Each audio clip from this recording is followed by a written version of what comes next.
first candle is lit to honor Christianity. Let them praise God's name with dancing.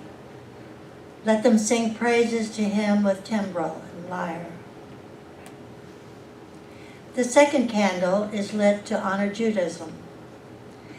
When we view our talents as God's endowment to our soul, then cultivating that talent becomes an imperative. There is humility in this knowledge that creative expression is a means for the soul to fulfill its unique mission.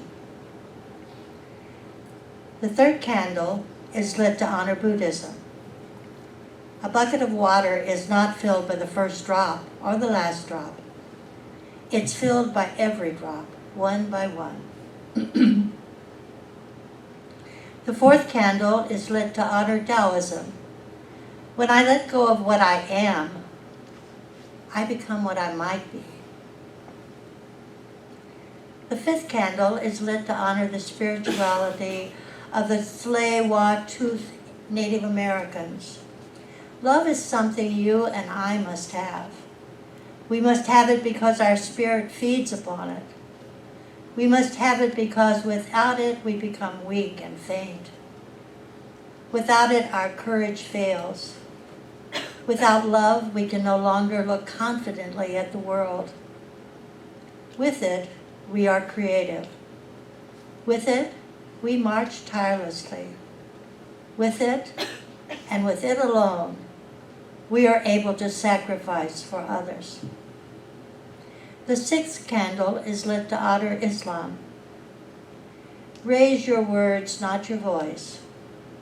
It is rain that grows flowers, not thunder. The final candle is lit to honor Confucianism. When the likes and the dislikes are not properly controlled, and our conscious minds are distracted by the material world, we lose our true selves, and nature is destroyed.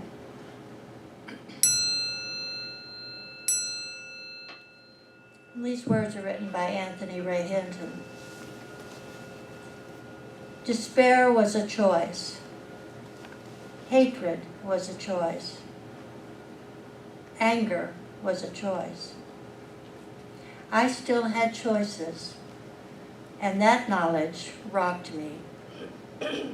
I could choose to give up or hang on. Hope was a choice. Faith was a choice. And more than anything else, life was a choice. Compassion was a choice. Let's take those words into our hearts and minds and just contemplate them for a few moments.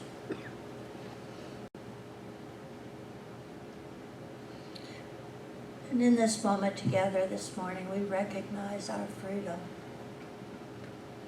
that which is innate in our being. We are born free to choose.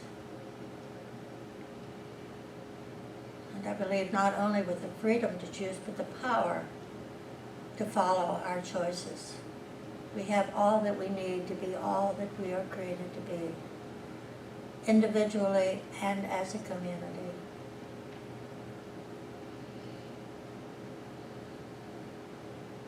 And in times when it seems that it's too big for us, we recognize that step by step we make choices. And together we choose, individually and as a community, we choose life. We choose love. We choose peace and harmony, compassion.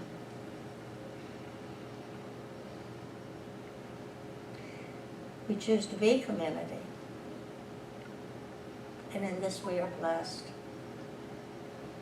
As part of this larger world community, we are also blessed as we choose to be a part of it, as we choose to be positive. And this is our morning to choose all that we are created to be and know that it is good and very good. And so it is. Amen.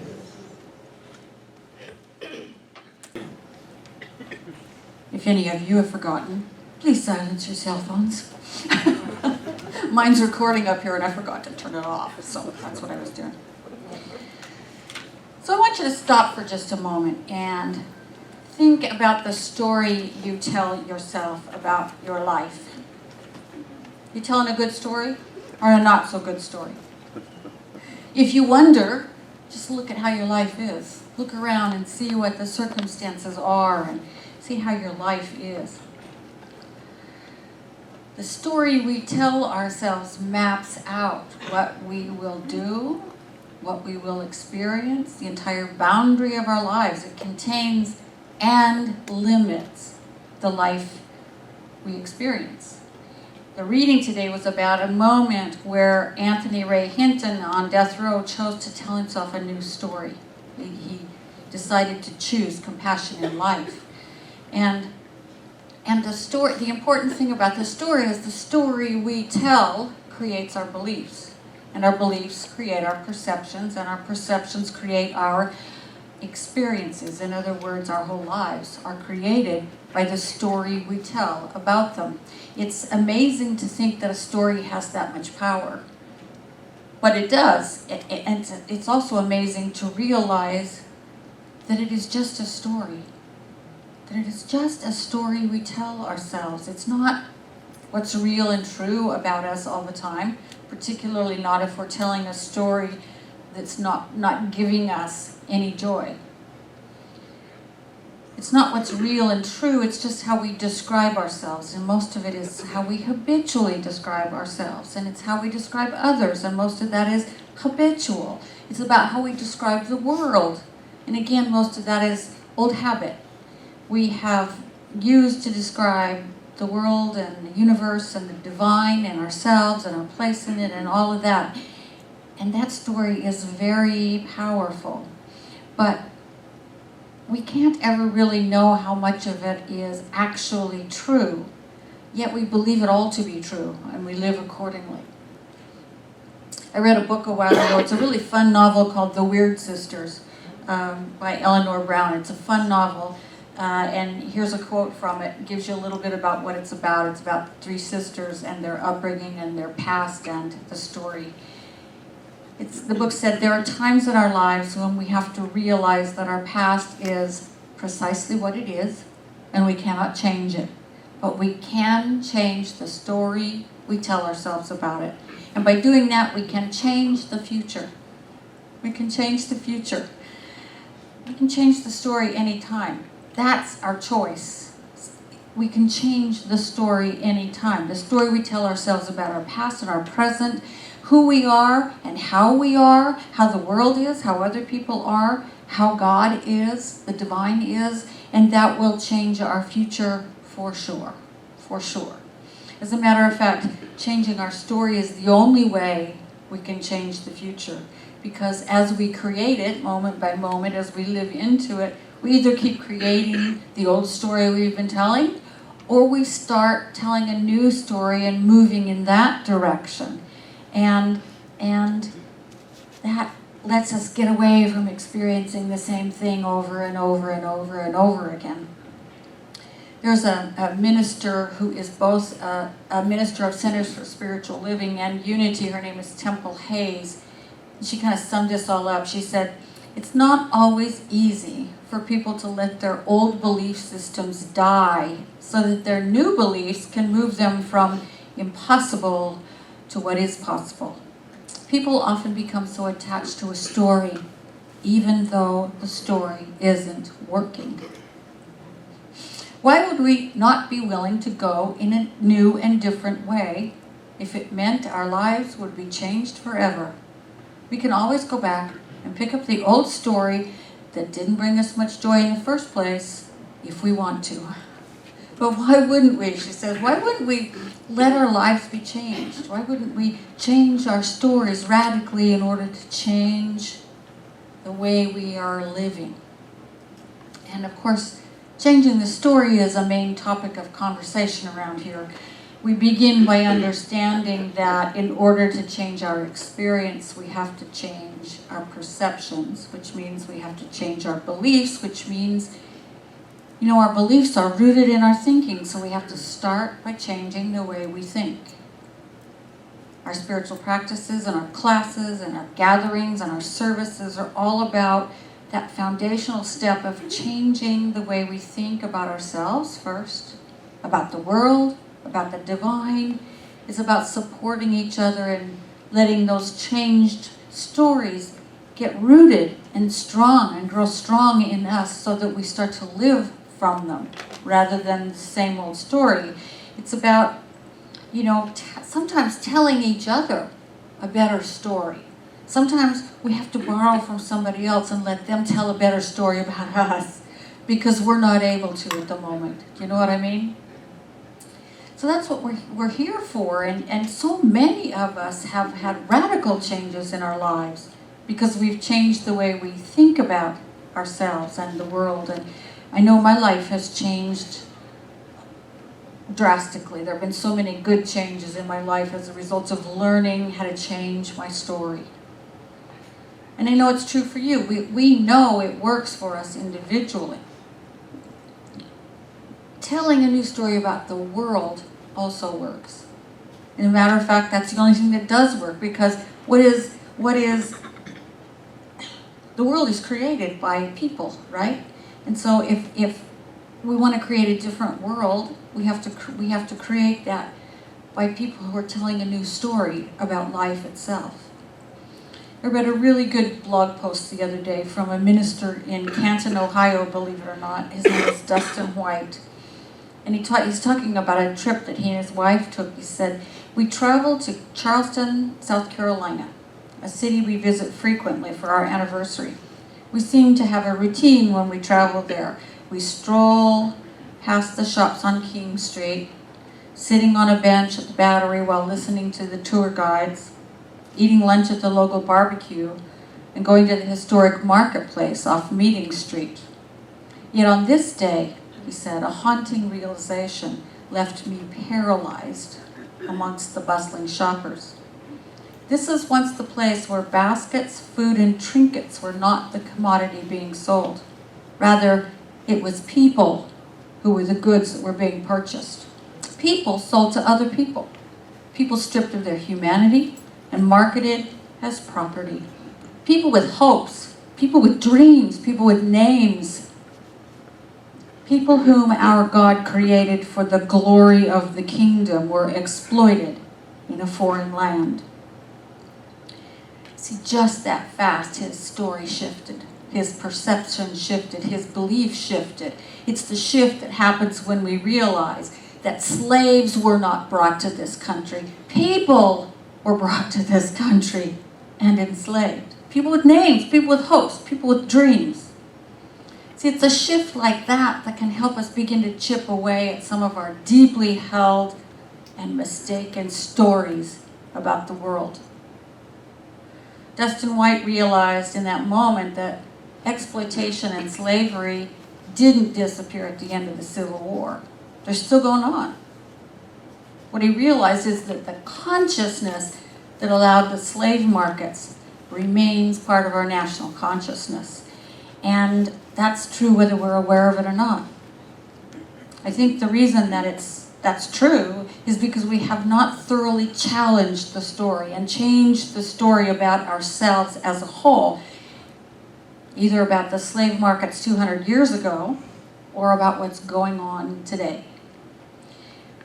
Dustin White lives and works in the immigrant community in Canton, and he said of his neighbors, "These people were convinced by companies entering their villages in Guatemala to come work in the U.S. They were approached with promises of a visa, a good job with good wages, a home, a vehicle, health care, and education for their children. They soon found themselves exploited in harsh labor conditions, working more than 12 hours a day, 6 to 7 days a week, making far below a living wage. The home they were promised ended up being a cramped apartment where they were forced to share a bed in shifts with 2 other couples or families. The other promises did not exist. They are, in every sense of the word, a commodity." And once their visas expire, of course, they're arrested and put in detention centers where they work for pennies. And 60% of the people in this country who are here without legal authorization have overstayed their visas. 60%. They've overstayed their visas. They've been here more than 10 years, and many of them came on those temporary work visas.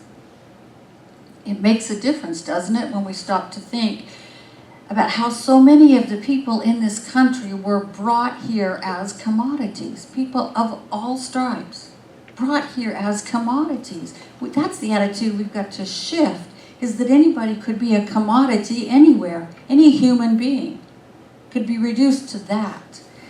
And we've told ourselves that these attitudes are gone, but clearly they're not. They're still floating around in our country. We have stories we tell ourselves about this group or that group. We have lots of stories about people who are not like us, and some of them we're not even aware of. And we have stories about our planet. You know, one that's been going around forever is that the oceans are so big they can take whatever we dump into them. We're starting to find out that's not true. You know, the oceans are dying. The other animals that live on the planet with us. You know, these are stories that we don't even know we continue to tell. They're subconscious. We haven't looked deeply within ourselves to see how much of these stories that we've absorbed from culture we just keep telling.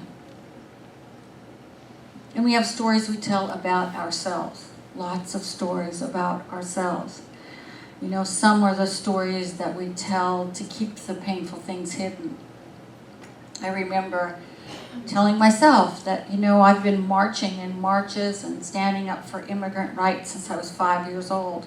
I'm not prejudiced. Until I realized, by seeing my own reactions to people who were different from me, that I still held a lot of prejudice. I didn't even know about it, and I was blind to it, and I was blind to how our society's set up to privilege people like me over people of color. And people helped me retell that story, to tell a new story about it. People reached out and gave me, one of my colleagues, a black woman that I have adored since the day I met her, gave me a book called Waking Up White by Debbie Irving. If you haven't read it, I encourage you to. It's an eye-opener. It helped me begin to see. And as I began to see, I was able to tell myself the truth, that I was not as unprejudiced as I thought, but I wanted to be. So I started to tell a new story about that, and I try to live into that new story as best I can. We tell ourselves lots of stories about ourselves, like the fact that we're not enough, like the fact that we're unworthy somehow, that we don't deserve, that we don't think, that we don't matter. You know, men tell themselves they can't show emotion, or they'll be called sissies. And women tell themselves that they can't speak their truth out loud, or they'll be called, well, you know what they'll be called. I'm not going to say it out loud.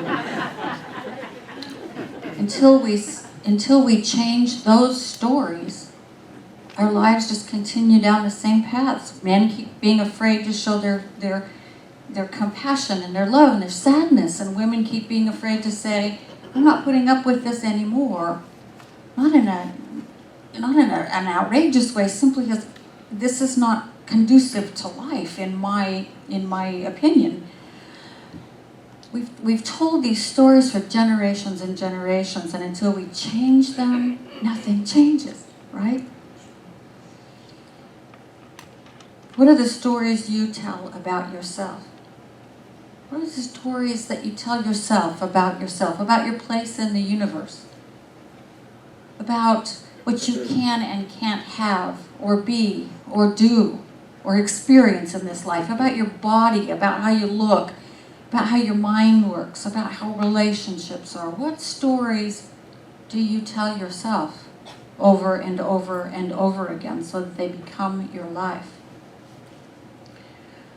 Wednesday morning I had coffee with Becky Victor, who's incredibly busy this summer. I think this weekend she's up in Columbus at a Unity Church speaking. we were talking about this idea, and she was telling me about a revelation she had, like just a few days before, a revelation that came down to this point. Either the story you tell yourselves is based on the idea that there is one life, one power, one divine being, and that's all there is, or it springs from the idea that it's not. That's not true. That there is a divine something out there sitting in judgment upon us, and it's far away from us. If we tell ourselves, I'm really going to stick with the first story there, that there's one divine thing, and everything springs from it. That idea is up to us, which one we choose to tell ourselves. That's a really powerful revelation. As my friend and colleague Edward Veryoon says, either God is all there is, or God is not all there is. Those are the only two ways you can live, right? It's very powerful to realize that we're a choice, even as to that idea. When we tell ourselves that there's only one, it means everything is sacred. You are sacred. I am sacred. This place is sacred. Our pets are sacred. The food we eat is sacred. The work we do is sacred. The ideas we have are sacred. The words we speak are holy. If we keep telling ourselves the old story about something out there somewhere that is sitting in judgment on us, then we're all alone. We're all alone and separate and undeserving and not enough. And that's not a very happy story. What a difference a story makes, right? What a difference. I don't know about you, but I'm sticking to the first story. I'm sticking to the story of the mystics forever. That we're all part of this one divine thing. That we're all part of this universal love. That we are all deserving of good things. That what I do is sacred and holy and makes a difference. And what you do is sacred and holy and makes a difference in the world. See, as you and I start telling that story more and more, as you and I start living in that story, we begin to change the societal story. And it becomes one that includes everything and everyone on the same sacred, holy place. That's where we all are, right? As you and I start living that story, it becomes this enormous wind of change. And old ideas about people as commodities and women as, second class and men as unable to show emotion and all those other stories get swept away. When we simply begin to tell ourselves the story that we are all part of this one sacred, holy thing. Check the stories you tell yourself. See what they are. Find out how they played out in your life. If you always have money troubles, do you have a story about the meaning of money or about your own worthiness that you're telling yourself? If you feel lonely, is there a story that you're telling about yourselves about what relationships are, or that other people aren't safe, or that you're bound to get your heart broken if you reach out? There are lots of variations on those kinds of stories. Just be aware of what you're telling yourself and then choose to tell a different story. When we identify with the old stories, and consciously start to tell ourselves new ones, when we hang out with people of like mind who will support us in rooting that new story deep in our own being and in making it part of who we are, our stories change permanently. And life gets to be more joyful and more beautiful, and our world begins to become more just and peaceful and healthy. And that, my friends, is the power of a good story.